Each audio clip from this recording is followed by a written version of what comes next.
তোর কি মনে হয় কোন দল জিতবো?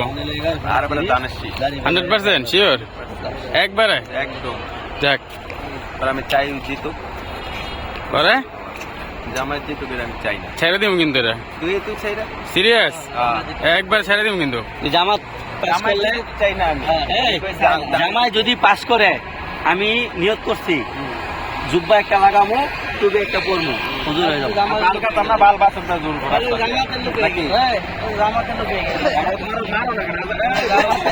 কি করা যায় বলো?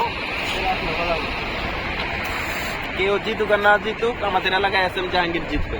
আমরা ধান লাগাবো ইনশাল্লাহ। ঠিক আছে, সে মানুষ ভালো, মানুষকে আল্লাহ পছন্দ করে, সে জয়ী হবে ইনশাআল্লাহ। যাক আলহামদুলিল্লাহ। কিছু বলা থাকলে বলো। হ্যাঁ ইনশাআল্লাহ। টুপি মাথায় দিয়ে লাভ নাই।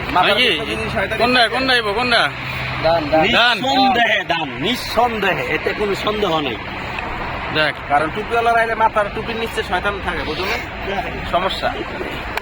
যত বাংলাদেশে যত খারাপ খারাপ কাজ সব টুপিওয়ালা মানুষই করছে বেশি। আমাদের মতো ইয়াং জেনারেশন দেখাইতে পারবে না।